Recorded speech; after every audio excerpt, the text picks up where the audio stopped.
Well, today was dominated by Marcus Peters, the gumbo-loving cornerback who Sean Payton of the Saints challenged and said they were trying to attack him, and Peters lashed back in the first game between the two teams, and now Peters is saying, let's just calm down. I'm tired of talking about that. My coach is a fiery coach. I'm a fiery player. We have fun with these things internally. We're going to try to lead y'all to be the media, so y'all do what y'all going to do with it. But you did put it out on Twitter. Y'all do what y'all going to do with it. That's cool.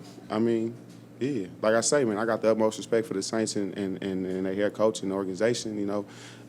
But things like that, man, I'm going to be ready to play just as much as they're going to be ready to play. I mean, it's not going to get no further. I am having fun. We talking about it right now. We laughing about it, man. I don't think that is something that we need to be pushing towards. That's over the top of the NFC championship. Let's push that we got the number one team in the NFC versus number two team in the NFC, and we trying to see what we trying to send to the Super Bowl.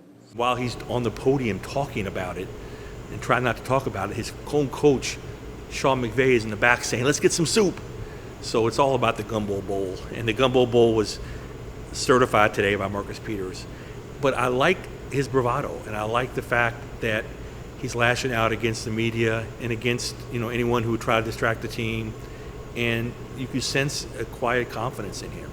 You sense a quiet confidence in all of them today, from Jared Goff. Obviously, there's a lot on the line going to the Super Bowl and everything like that, but got to approach it the same way and got to treat every game the same way, and throughout the week be the same guy and prepare the same way you have. I think I rely on a lot of the successes I've had and understand that I didn't do that on accident. It's part of my process and part of what I do routinely.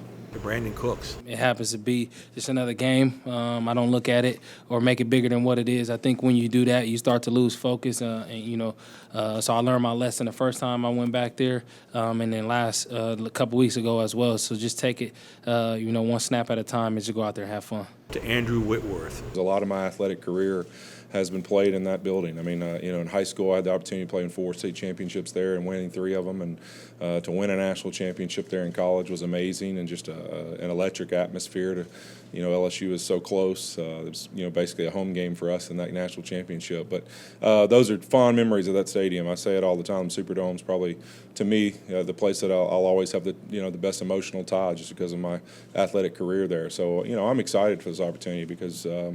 It's going to be a challenge, but man, I mean, that's why you play the game, and what a cool place to have the opportunity to go try and win it. They all went in front of the media, and they all talked about how this was a different team than the one that lost to the Saints earlier this year. And they talked about coming together. Those weeks where we were evacuated and had to deal with a lot of the tragedy that was going on, not only with the fires, but with the shooting in Thousand Oaks, and trying to help the community at the same time, trying to figure out, our situation personally, and then when we were evacuating and having to move around and then going to Colorado and culminating in that win at Monday night against Kansas City, those 2 or 3 weeks right there were probably the glue that kind of brought us together. And it was interesting, they talked about their journey from being a team that 8-0 that nobody still didn't believe in, to now, after being the Cowboys, everybody believes in them. It was really a fascinating, I think, character study in where the Rams are. And off the field, in the media room, in their attitude, they're there. I mean, they're talking like NFC championship kind of team. I went back and watched the film on Monday, or actually Sunday.